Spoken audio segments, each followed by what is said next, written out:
Dan Pak SBY nggak pernah bagi BLT sendiri kan, cuma buat kebijakan pemerintah gitu. Nggak pernah ke desa-desa bagi-bagi gitu, ya karena itu sebenarnya kerjanya ketua RT aja sebenarnya, nggak perlu presiden. Sebagai orang yang pernah berada dalam pemerintahan dan posisi strategis dengan Pak Jokowi, peluang-peluang yang tadi disampaikan oleh seorang profesor dari Jogja itu mungkin saja terjadi di periode Pak Jokowi sehingga itu nanti bisa dibuka setelah dia lengser. Mungkin. Dulu Pak Harto kan dibuka itu semua. Seorang menteri datang kepada saya, Pak Mahfud, Anda ini kok lugu banget. Di kantor itu korupsinya, markupnya sampai 200%. Bukan 30%. Jadi harga yang seharusnya misalnya 100 juta, itu bisa dijadikan 2 miliar. Untuk proyek negara. Itu banyak yang melakukan itu. Karena orang datang ke saya pun banyak di antara mereka itu. Udahlah Pak, ini selesai aja nanti berapa persen lah Pak Mahfud. Seperti kalau pengacara itu kan ada sukses fee 10%. Kalau misalnya ini 1 triliun Bapak dapat 10%. Ada yang datang begitu. Ada yang nawarkan asetan di mana. Jangan lupa subscribe dan nyalakan lonceng notifikasi. Selamat menyaksikan.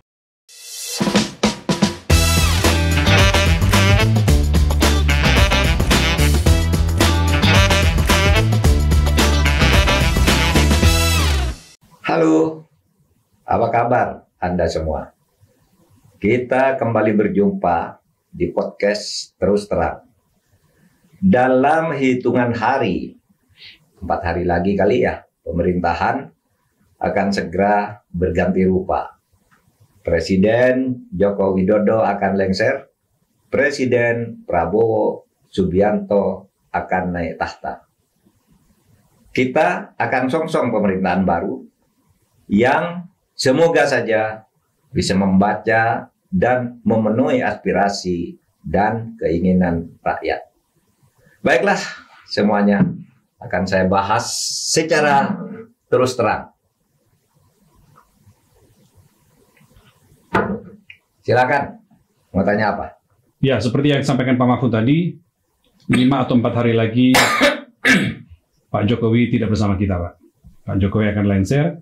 Lantas tahta akan diisi oleh Pak Prabowo Subianto sebagai Presiden Republik Indonesia. Menjelang pelantikan atau pengambilan sumpah 4-5 hari lagi, Pak Mahfud melihat kondisi kita seperti apa sekarang, baik dari sisi politik, hukum maupun keamanan? Secara umum bagus ya, alhamdulillah lah kita memang mendorong agar menjelang pelantikan Pak Prabowo tanggal 20 tentu dengan Gibran tanggal 20 Oktober ini berjalan baik, dan itu kan yang kita usahakan selama ini agar pelantikan berjalan baik karena ini adalah kalender ketatanegaraan dan kita melihat situasinya bagus sekarang.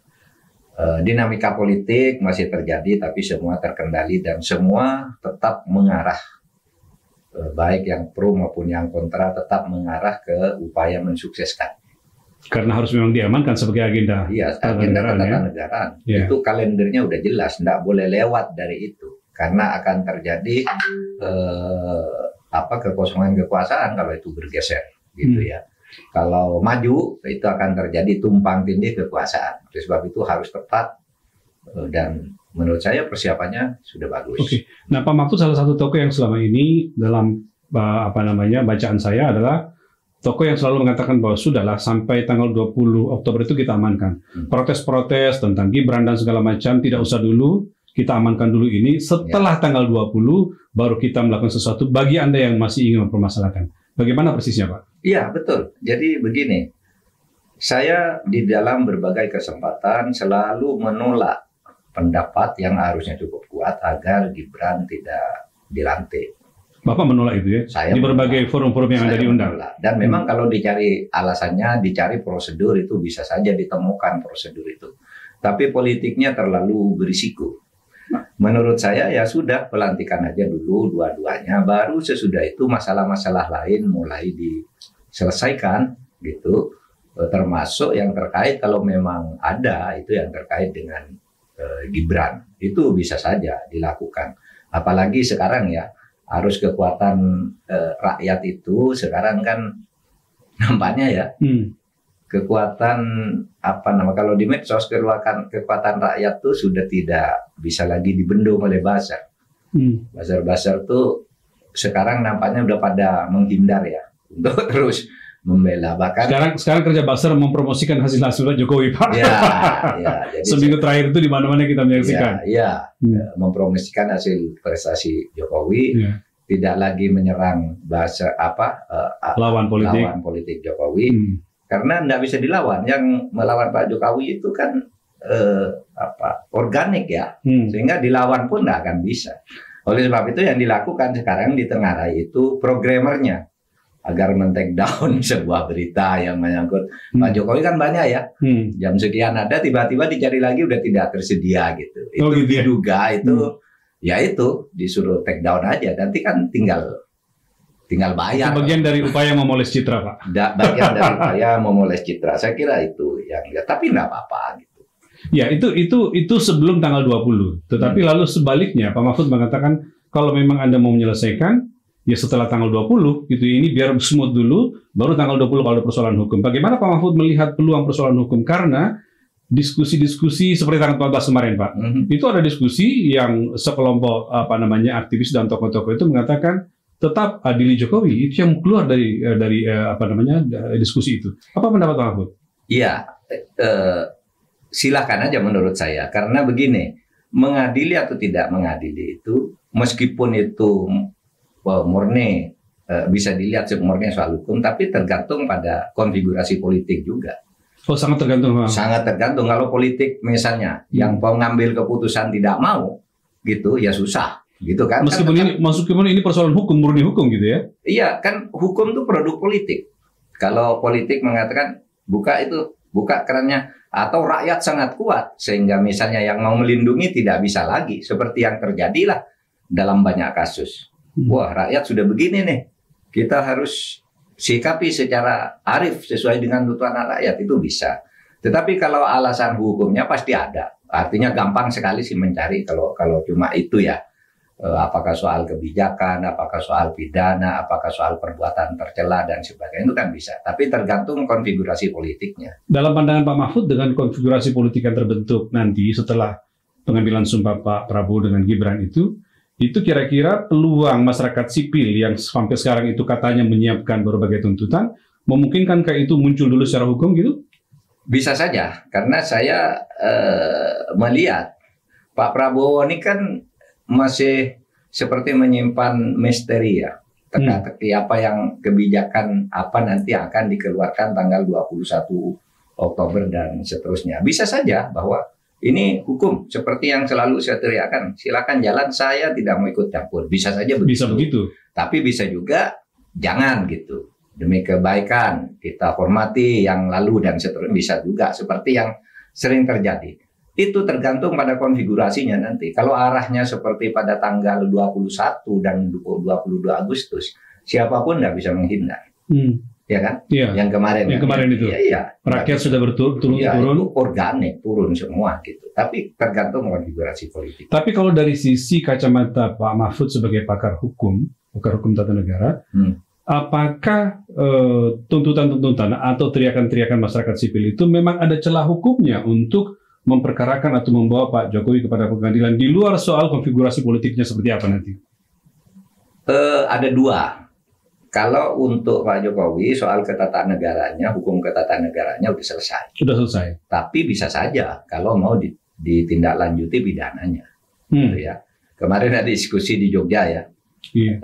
Guru besar kemarin tanggal 14 kemarin. Salah seorang bilang begitu. Kalau bicara korupsinya presiden itu jangan bicara hanya presiden melakukan korupsi, tapi memfasilitasi, kemudian mendorong, melindungi, menghalangi penegakan dan sebagainya, itu bagian dari situ. Bagian dan itu sudah banyak yang dihukum karena itu. Itu yang membela Novanto dulu kan menghalang-halangi kan. Lalu dituduh korupsi juga, masuk penjara 7 tahun kan. Dan baru keluar sebulan 2 bulan lalu. Jadi tidak harus pelaku langsung. Tidak harus pelaku langsung. Iya. Tidak harus memerintahkan, tidak harus pelaku langsung. Tapi membiarkan saja itu bagian dari terlibat. Iya, melindungi, misalnya mendorong. Sudah tahu pura-pura tidak tahu, padahal ini misalnya tanggung jawab pemerintah. Nah begitu tuh bisa, itu ahli hukum pidana kemarin yang bilang, tinggal pilihan politik kita mau selesai di sini dan mari kita berbuat baik ke depan, kita putihkan, atau kita selesaikan aja sekalian agar ke depan tidak. Sebagai orang yang pernah berada dalam pemerintahan dan posisi strategis dengan Pak Jokowi, peluang-peluang yang tadi disampaikan oleh seorang profesor dari Jogja itu mungkin saja terjadi di periode Pak Jokowi sehingga itu nanti bisa dibuka setelah dia lengser. Mungkin. Dulu Pak Harto kan dibuka itu semua. Iya. Ya. Bahkan untuk perdatanya udah divonis loh. Pak Harto harus mengembalikan Yayasan Super Semar yang didirikan oleh Pak Harto itu sudah disita oleh negara, sudah diputus oleh Mahkamah Agung. Bisa. Perdatanya bisa, gitu. Pidananya pada waktu itu Pak Harto kena amnesia kan. Nah, menurut aturan kalau Mahkamah Agung mengatakan nih sudah amnesia, tidak bisa lagi diperiksa sehingga keterangannya tidak akan objektif, tidak akan memberi keyakinan benar tidaknya, lalu dikeluarkan SP3. Itu bisa saja secara teoritis. Saya tidak mengarahkan ke sana. Tapi kita maklum misalnya Pak Jokowi membuat pagar-pagar untuk itu ya. Ya itu boleh saja, itu kan kegiatan politik, orang mencari pagar, mencari selamat, itu kita pun kan sering begitu kan, cari pagar-pagar juga di kampung di mana gitu. Itu artinya ya, secara teori memungkinkan, tetapi bisa dibendung tapi oleh pemerintah gitu ya. Konfigurasi pemerintah seperti apa supaya itu tidak muncul gitu ya? Bisa oleh pemerintah, tapi juga bisa pemerintah ingin membendung kalau rakyatnya kayak Pak Harto dulu kan tidak habis-habis kan, sampai akhirnya dibawa. Nggak mungkin pemerintah akan melawan kehendak rakyat kalau semua. Iya, nggak mungkin. Gagasan seperti itu didukung oleh rakyat, maka pemerintah membiarkan. Bukti dari waktu ke waktu semakin kuat, orang yang memberi kesaksian semakin banyak dan sebagainya. Itu. Ya saya tidak tahu apakah itu akan terjadi atau tidak. Saya baru bicara. Ya artinya Pak Jokowi setelah tanggal 20, sungguh pun katanya akan segera kembali ke Solo, mungkin lebih tenang di Solo gitu ya.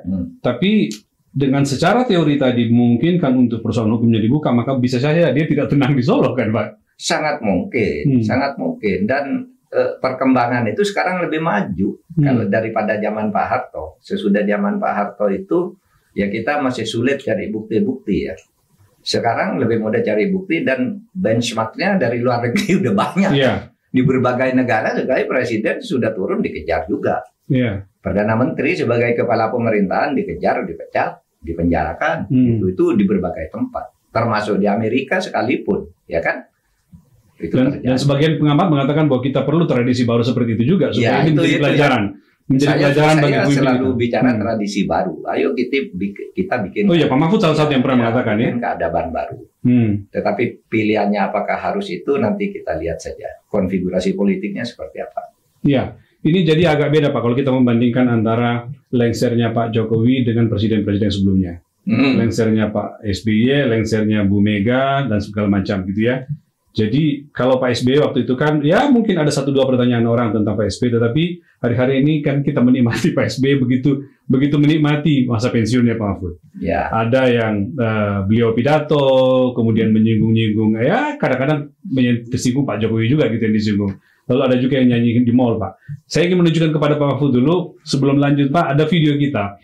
Pak SBY begitu menikmati masa pensiunnya dan menyanyi di mall, saya membayangkan akan seperti apa kira-kira Pak Jokowi setelah itu nanti. Ini ada videonya Pak.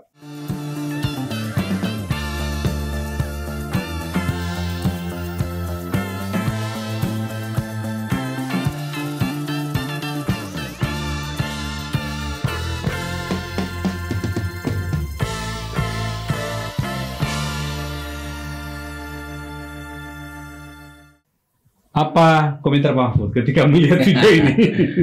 Menarik, banyak yang dalam seminggu terakhir ini ya kita dengar dari Pak SBY menarik untuk dikaitkan dengan kekuasaan, dengan jabatan presiden. Yang ini misalnya menikmati masa pensiun, menunjukkan bahwa orang sesudah jadi presiden itu kalau tidak punya beban ya bisa jalan-jalan gitu, tidak usah membentuk tim penjemputan yang ngancam-ngancam orang kan.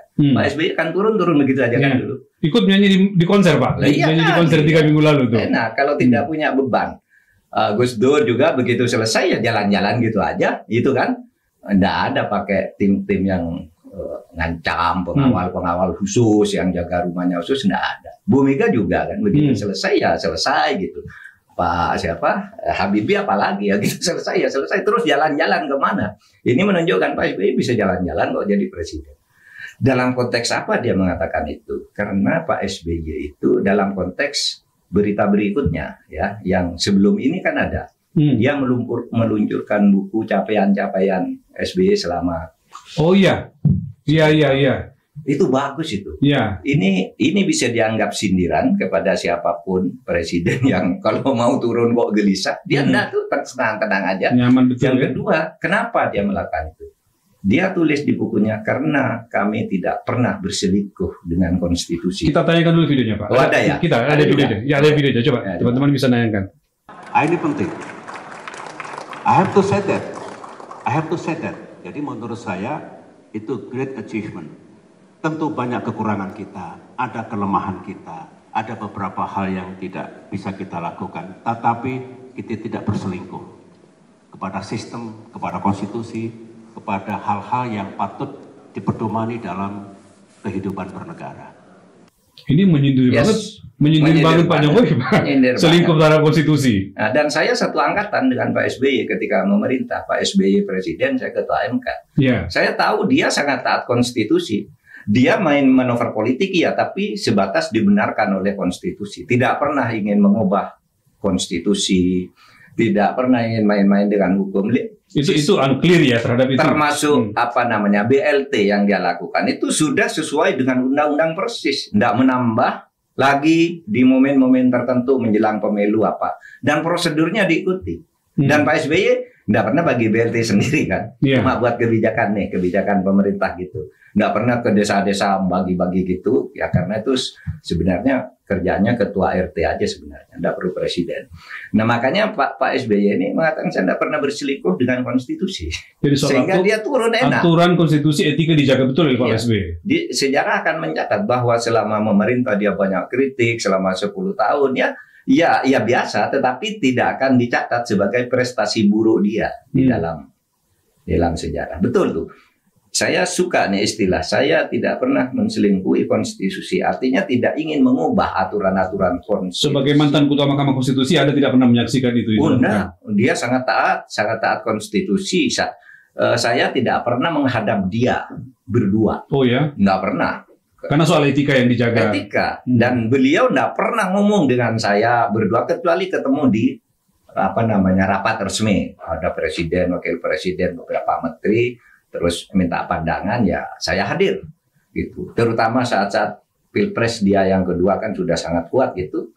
Nggak pernah juga meskipun ada isu ketua MK sudah disetir oleh presiden dan sebagainya. Disetir dari mana, saya bilang. Pak Mahfud dipanggil oleh SBY ke istana, nggak bisa. Saya bilang saya yang bisa manggil Pak SBY ke MK. Kalau dia manggil ke istana nggak bisa, kecuali rapat, kecuali ada acara gitu. Dan dia mah nggak pernah mengganggu gitu urusan konstitusi. Malah kalau kita minta keputusan agar lancar dilaksanakan oleh pemerintah, dia langsung laksanakan. Kalau tidak jelas dan nelpon Pak Mahfud, maksudnya apa itu? Saya sebagai pemerintah menafsirkannya begini. Oh iya Pak, benar, laksanakan dia. Termasuk soal pemberhentian Jaksa Agung, BP Mega, dan nelpon dia. Gitu tanya, ini ya maksudnya, gitu.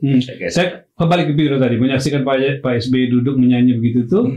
Nah Pak Jokowi nanti ketika lengser setelah tanggal 20, ini minggu depan nih, dia lengser kembali. Kira-kira kita membayangkan menikmatinya itu akan seperti apa, bayangkan Pak Mahfud? Saya juga tidak bisa membayangkan. Tidak membayangkan. Ya mungkin pada akhirnya situasi itu dibuat, jadi diprogramkan. Tidak instan, tidak organik. Kalau ini tadi kan organik kan, Pak SBY spontan, gimana beda tuh gitu ya. Kalau ini mungkin besok diatur, akan ada ini ke sana.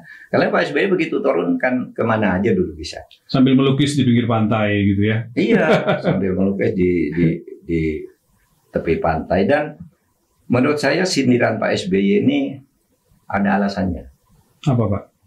Karena dulu Pak SBY kan dikuyok-kuyok di periode pertama pemerintahan ini kan, Pak Jokowi. Ketika dia mencoba mengkritik keliling di depan partainya berkeliling gitu, lalu diserang oleh buzzer rame-rame.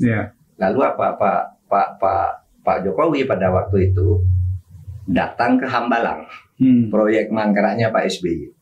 Dia datang ke situ cuma gitu-gitu, nggak ngomong apa-apa. Tapi itu pukulan bagi SBY untuk menjawab bahwa kalau ente banyak ngomong, kira-kira begini kalimatnya Pak Jokowi. Kalau ente banyak ngomong, ini kamu mangkrak ini. Nah sekarang Pak SBY bisa melihat betapa IKN sekarang terancam mangkrak juga. Perlu kebijakan-kebijakan sesar itu apa, operasi-operasi tertentu untuk tidak mangkrak. Kalau melihat IKN sekarang, jadi Pak SBY itu dulu kalau ngomong dihantam oleh buzzer-buzzer itu, iya kan? Di awal-awal pemerintahan itu. Buzzer-buzzernya Jokowi gitu ya? Iya, pada waktu itu jelas lah. Sampai sekarang masih ada tuh yang muncul 1 ekor, 2 ekor gitu, Pepo muncul lagi gitu kan. Dulu kan diserang minum apa Pepo, sekarang 1, 2 masih muncul. Janji ada, oh Pepo ini berani muncul lagi, kita ada buzzer, tapi udah tinggal 1 ekor, 2 ekor. Kalau dulu puluhan ribu yang menyerang Pak SBY itu, setiap ngomong apa gitu. Ya, ini Pak SBY tentang atau kira-kira memberikan pernyataan atau tinggal laku, tapi lalu Pak Jokowi yang tersindir. Tapi ada juga Pak pernyataan Pak SBY dalam sepekan terakhir ini yang pesannya jelas kepada Pak Prabowo. Dia pidato lalu mengatakan bahwa saya sering berkomunikasi menyampaikan saran kepada Pak Presiden supaya tidak alergi terhadap kritik. Ini penting sekali di mata Pak Mahfud atau bagaimana? Iya, itu pesan kepada dua pihak, kepada yang mau pergi gitu ya. Dia berpesan misalnya kepada Pak Jokowi, ini tanggapan saya tidak tahu artinya Pak SBY, kalau tanggapan saya. Ya, kalau kita membaca maknanya. Maknanya itu pesan kepada Pak Jokowi juga. Itu akibatnya kalau orang dulu anti kritik, meskipun seakan-akan diam tapi menggerakkan buzzer melawan kritik, itu akibatnya seperti sekarang, seperti merana. Orang tidak ada yang dengar lagi kecuali pendengarnya itu dibuat-buat. Kecuali dengan cara yang sekarang muncul di bocor halus itu ada anggaran untuk memoles bahwa dulu dia tuh terbuka dan macam-macam gitu ya, untuk menghilangkan kesan yang dulu salah, tapi itu tidak bisa dihilangkan. Mungkin bisa dihilangkan seminggu 2 minggu dalam rangka pelantikan, sudah itu kan orang tidak peduli lagi. Kalau tidak dibayar siapa mau bela dia lagi? Media mana juga. Media kan punya kerjaan sendiri-sendiri. Dan ketika kekuasaan sudah tidak ada gitu ya. Menarik lagi, Mas, itu Pak SBY nyindir juga tuh ketika di UNER. Oh iya. Ketika kelulusannya Mas Ahaye, S3-nya Mas Ahaye, doktoralnya Mas Ahaye. Dia bilang saya nggak cawe-cawe. Ahaye ini belajar sendiri. Memang iya, gitu. Ahaye itu ya bapaknya pintar ya, bapaknya cerdas. Ahaye juga. Saya kira dia satu dari sedikit orang Indonesia, atau apalagi kalau dari TNI itu, yang berhasil masuk ke Harvard. Nggak mudah masuk ke Harvard. Ahaye bisa ke Harvard gitu. Juga waktu di pendidikan, di akmilnya, di akabrinya bagus juga hasilnya gitu ya. Memang anaknya pintar, jadi nggak perlu cawe-cawe ayahnya. Dan seketika kamu sekolah sendiri. Gitu. Orang seketika membandingkan dengan putranya Pak Jokowi dan cawe-cawe Pak Jokowi kepada Mas Gibran. Iya, orang lalu membandingkan itu, ijazahnya jelas kan, dari SMA ini, Akabri, kemudian ke Harvard, kemudian ke UNER, itu jelas transkripnya, tanggal masuk dan tanda tangan kepala sekolahnya itu jelas, namanya sama gitu. Itu yang ingin dikatakan oleh Pak Jokowi, oleh Pak SBY menurut tafsir saya. Ya. Lalu yang kedua itu memang pesan kepada Pak Prabowo. Saya kira. Ini penting Pak ya. Agar orang jangan alergi terhadap kritik. Jangan alergi terhadap kritik. Artinya Pak SBY sendiri juga melihat mungkin saja ada peluang ke sana sehingga diingatkan sejak awal. Pastilah, dalam situasi sekarang mana? Dia politik itu tidak ada yang hitam putih gitu. Pasti ada campuran-campuran hitam dan putih sehingga kritik itu akan selalu muncul. Sebaik apapun program Anda, itu pasti akan ada yang ngeritik kan gitu. Tetapi jangan pula itu dijadikan alasan, udah biarkan aja kritik. Yang penting kita jalan, nggak bisa begitu. Kan ada analisisnya juga, ada kritik yang konstruktif, ada kritik yang membabi buta. Nah, yang maksud Pak SBY ini tentu yang kritik yang konstruktif. Gitu. Ya, saya lanjutkan dengan Pak Prabowo, Pak. Tadi kan Pak SBY, Pak Prabowo yang seperti Pak Mahfud sampaikan tadi bahwa ada pesan juga dari Pak SBY kepada Pak Prabowo. Mungkin dari sisi demokrasi memang kita masih, kalau saya lihat forum-forum diskusi dan baca di media, orang masih berusaha mencermati, agak cemas, tapi juga ada harapan kepada Pak Prabowo seperti apa nanti beliau menempatkan demokrasi di Indonesia. Tetapi dari sisi pemberantasan korupsi tampaknya Pak Prabowo banyak janji yang sudah diberikan, Pak, sehingga ada ekspektasi bahwa pemberantasan korupsi akan baik. Pak Mahfud melihat seberapa realistis janji-janji itu? Menurut saya cukup realistis dan bisa dilaksanakan kalau memang Pak Prabowo mau menepati janji-janjinya. Dan saya punya harapan, mungkin optimisme terlalu tinggi, tapi harapan bahwa Pak Prabowo bisa melakukan itu.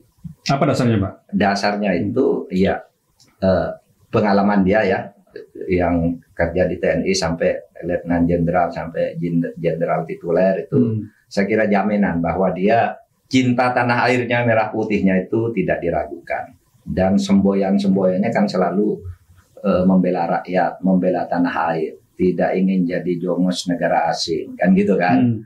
Tentu bukan bermaksud untuk tidak bekerja dengan asing itu, tetapi kita tidak boleh dirugikan oleh hubungan-hubungan dengan asing, saling menguntungkan lah, gitu kan, itu yang dikatakan oleh Pak Prabowo.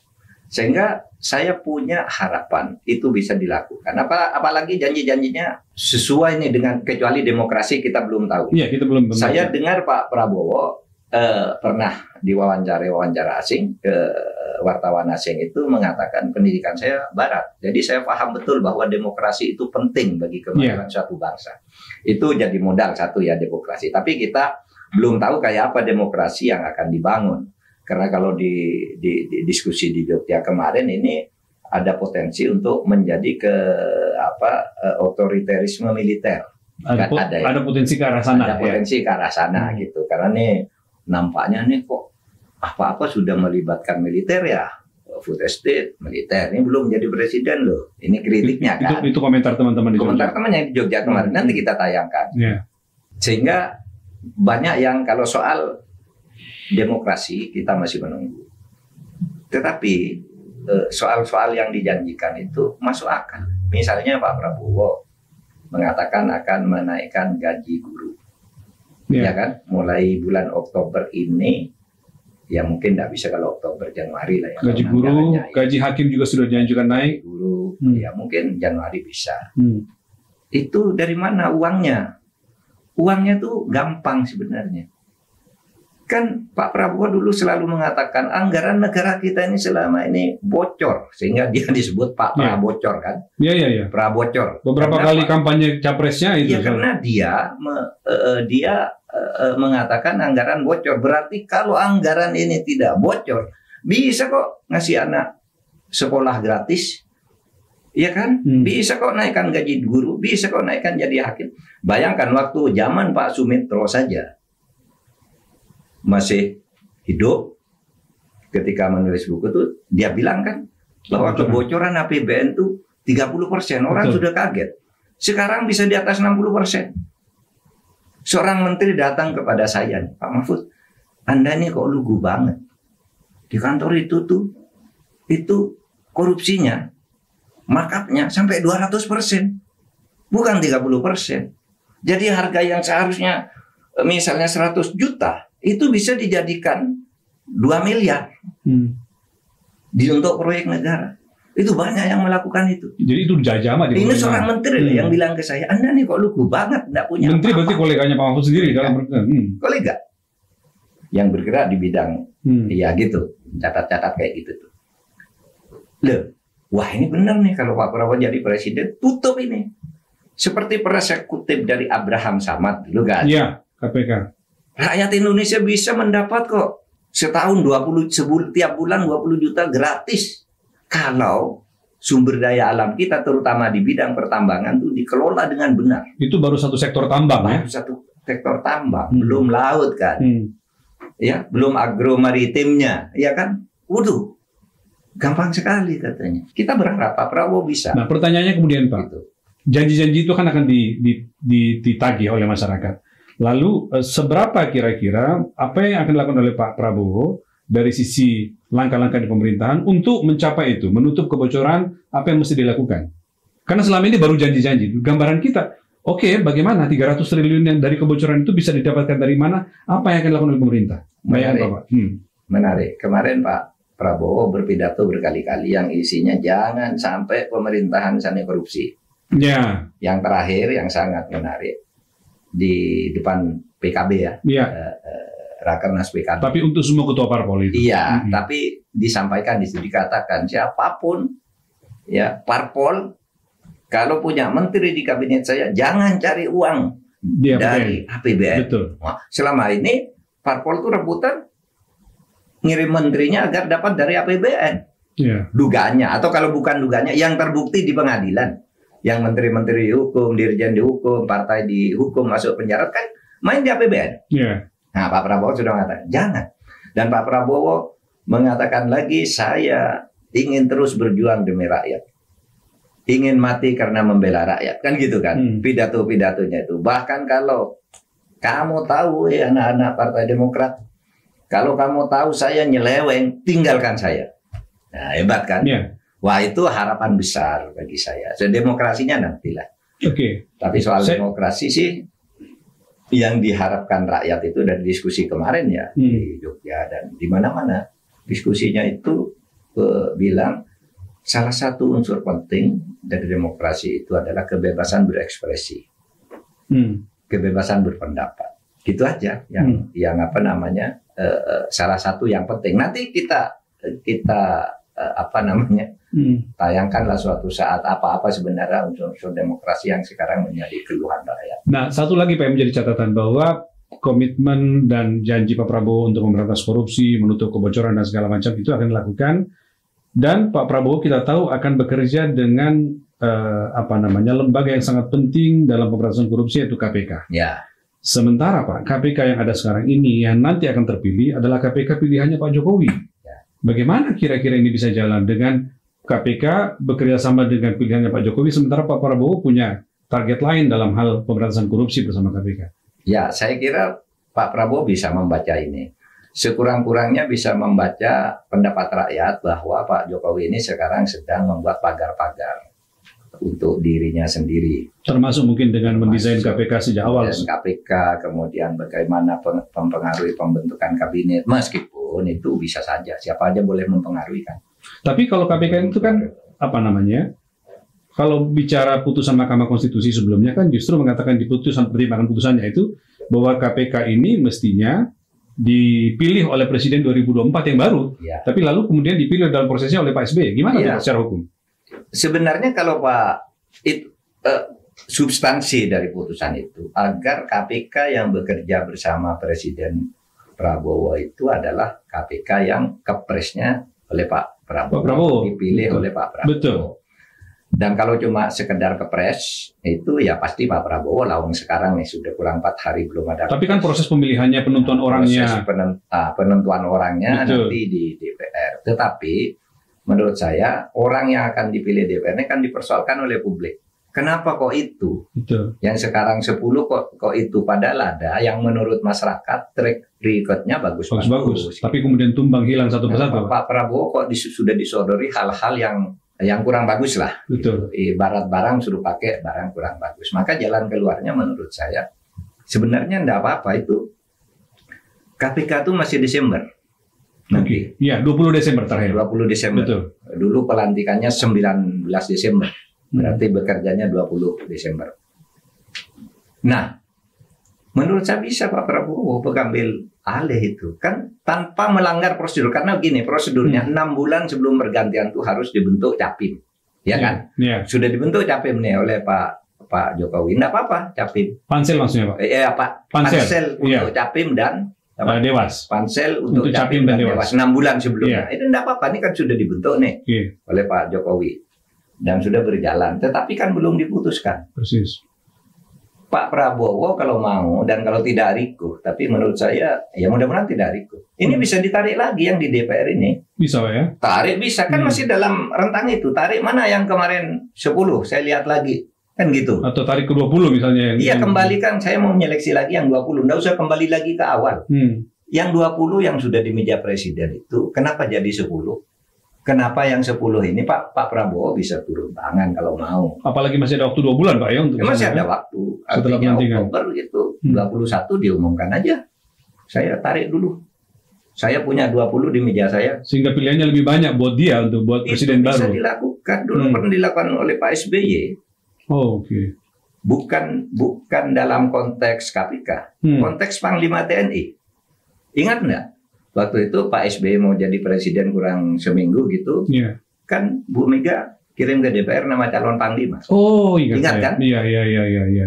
Namanya Pak Riami. Remi Satyakudu. Begitu betul. Pak SBY naik, presiden belum mau mengusulkan itu. Betul. Tarik kan? Bisa kalau presiden gitu. Oke. Lepas dari persoalan politik apa yang ada di balik Pak SBY dan Bu Mega waktu itu ya. Iya. Tetapi waktu itu Pak SBY tarik, itu kan wewenang saya, gitu kata Pak SBY. Saya kan yang akan menandatangani, ya saya dong ya. Iya. Ini. Itu kalau mau Pak Prabowo bisa. Bisa, ya? Dan itu bisa menjadi step pertama untuk menunjukkan bahwa Betul. dia ingin memajukan. Betul. Kesimpulan diskusi di Jogja kemarin kan, langkah paling penting bagi Pak Prabowo kalau memang punya komitmen untuk memberantas korupsi, itu kuatkan kembali KPK. Itu akan membantu Pak Prabowo. Kalau Pak Prabowo niatnya bagus, pasti pakai KPK yang kuat itu akan membantu dia. Kecuali kalau niatnya tidak baik, KPK-nya mau disetir sendiri itu bisa. Iya. Gitu. Itu kesimpulan diskusi di mana-mana. Oke. Penegakan hukum. Dan ini loh, yang menarik apa? Aset sebuah negara itu apa, Mas? Aset sebuah negara itu 44% pada penegakan hukum. Oh, iya. 33% pada sumber daya alam. Lebih besar penegakan hukum sebenarnya. Lebih besar. Kalau penegakan hukumnya baik, udahlah. Ini kalau nggak salah data Bank Dunia, Pak ya? Data Bank Dunia, Betul. World Bank dari World Bank. iya, iya kan. Sisanya tuh ya institusi secara segmenter gitu ya. Betul. Kalau hukum sudah 44%, hukumnya rusak ya yang lain akan rusak. Iya. 44% aset ya. Aset kemajuan sebuah bangsa kan itu World Bank ya yang Betul. yang merilis itu. Betul. Yang merilis itu. Oleh sebab itu jangan ragu Pak Prabowo kalau ingin meninggalkan legacy yang baik untuk bangsa ini ya.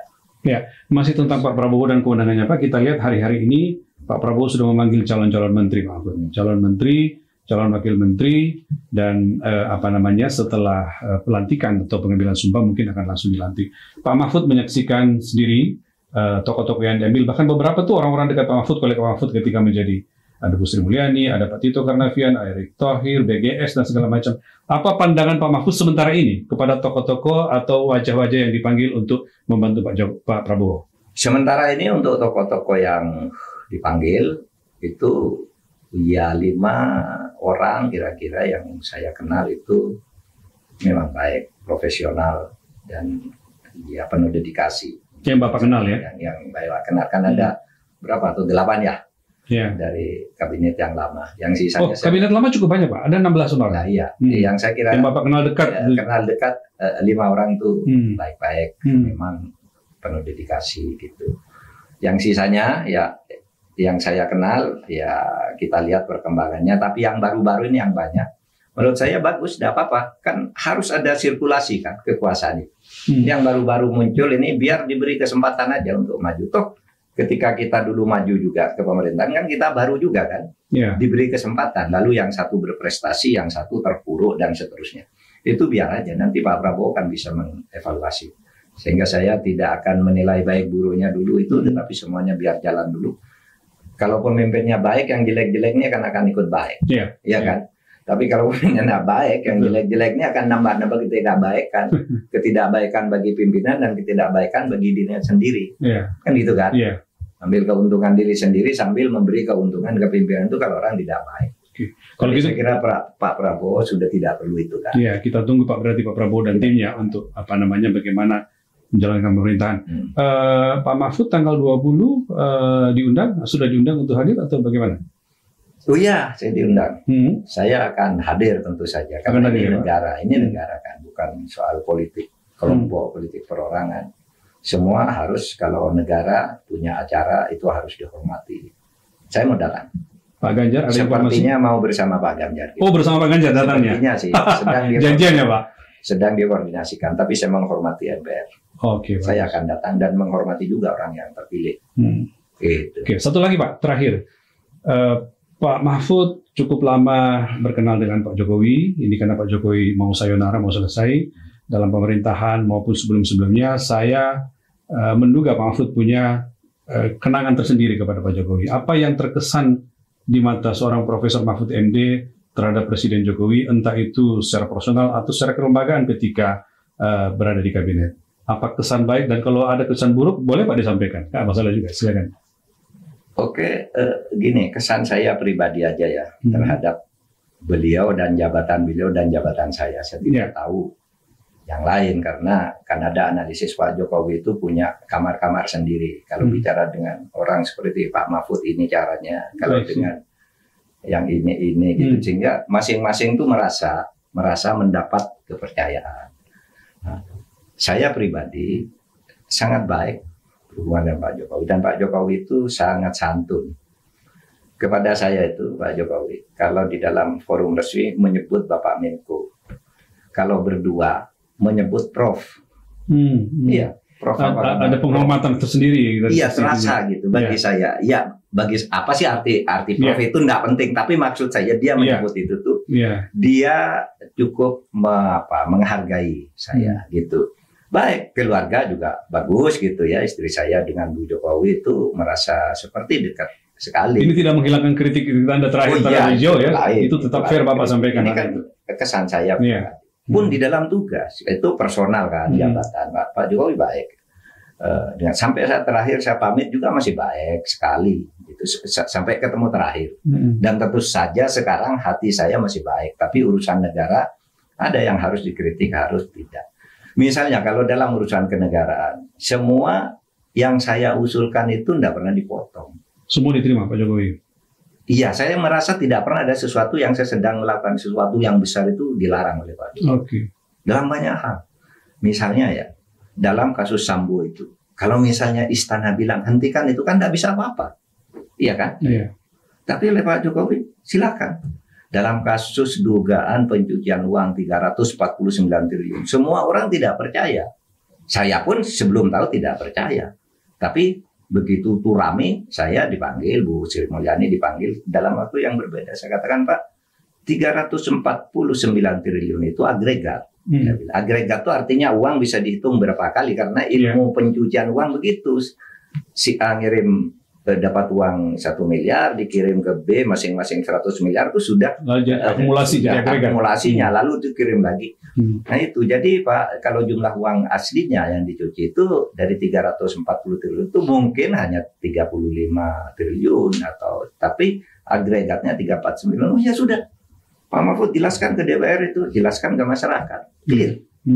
Waktu BLBI kan udah diputus oleh MA, BLBI itu diputus bahwa di BLBI itu tidak ada korupsi. Lalu semua orang, kalau gitu sudah tutup BLBI. Saya datang ke Pak Jokowi, Pak, kasus ini tidak ditutup, ini hanya bukan korupsi. Kasus pertamanya kan perdata. Berapa hutangnya Pak Mahfud? Saya panggil Bu Sri Mulyani, 114 triliun. 111 triliun ya. 11 triliun. Ini tagih Pak Jokowi. Terus saya usul Pak Jokowi, Pak, kalau gitu dibuat impres saja kepada saya untuk mengkoordinirnya, membantu Bu Sri Mulyani. Jalan Pak. Sampai sekarang terdaftar semua dan masih hutang. Kalau enggak, dulu kita ditipu oleh orang-orang BLBI itu mengatakan MA sudah memutus ini, enggak ada korupsi, berarti sudah selesai. Ya selesai korupsinya. Perdatanya bayar dong sebagai hutang. Kita panggili semua. Dan ketika saya pergi itu sudah dapat 32 triliun. Yang lain masih tercatat sebagai milik negara. Dan sampai sekarang masih bisa dikejar. Iya, dan Pak Jokowi enggak menghalangi itu. Artinya enggak bermain sesuatu di balik itu. Kalau main sesuatu di balik itu bisa. Karena orang datang ke saya pun banyak. Di antara mereka itu, udahlah Pak, ini selesai aja nanti berapa persen lah Pak Mahfud. Seperti kalau pengacara itu kan ada sukses fee 10%. Kalau misalnya ini 1 triliun, Bapak dapat 10%. Ada yang datang begitu. Ada yang nawarkan aset tanah di mana. Nah kalau Pak Jokowi mau, bisa nih. Tapi dia tidak melakukan itu karena saya akan lalikan BLBI ini. Banyak kasus Sambo juga. Kalau Pak Jokowi motong, tidak selesai. Semua kasus pelanggaran HAM berat yang macet di sana sini dia tanya ke saya, Pak udah Pak, korbannya aja yang kita jangan pelakunya. Pelakunya kan masih kontroversial, bisa dibawa ke pengadilan. Kita masuk ke korban aja, yang menjadi korban peristiwa, bukan pelakunya. Dan Pak Jokowi setuju ya? Pak Jokowi setuju dan dapat penghargaan dari PBB kan itu. diapresiasi oleh PBB dan banyak hal menurut saya baik ya. Jadi cukup banyak cerita-cerita indah Pak Mahfud bersama Pak cerita Jokowi. indah dengan Pak Jokowi. Nice stories. Baik, orangnya baik. Tapi di luar soal itu Pak, itu kita terima. Pasti ada juga Pak Mahfud mungkin pada suatu kesempatan merasa kurang nyaman dengan apa yang disampaikan Pak Jokowi yang menurut Pak Mahfud mungkin harusnya tidak begitu gitu. Bisa disampaikan Pak apa yang menjadi kira-kira menjadi catatan Pak? Oh nggak enak gitu ya apa Pak? Kalau ada, monggo diceritakan. Enggak. Nggak ada? Saya tidak akan cerita itu nanti berbenturan dengan institusi-institusi lain. Itu biar menjadi catatan mungkin 10 tahun yang akan datang. Oke. Manajemen ketata pemerintahan itu nanti aja lah itu nanti. Dan itu bukan pelanggaran pidana. Soal pilihan kebijakan. Aja. Pilihan kebijakan kan tidak apa-apa. Dia presiden boleh melakukan. Tapi so far kalau dengan saya baik. Dan saya mengucapkan selamat jalan nih Pak Jokowi, selamat bertugas di rumah dan melanjutkan perjuangan-perjuangan yang lain. Baik, cukup. Terima kasih Pak Mahfud. Ya, baik. Sampai di sini dulu. Indonesia adalah bangsa yang besar, sehingga dimanapun posisi Anda, sekecil apapun peran Anda, negeri ini perlu dibangun oleh kekuatan anak bangsa. Tetap berbuat yang terbaik untuk Indonesia. Sampai jumpa. Selesai.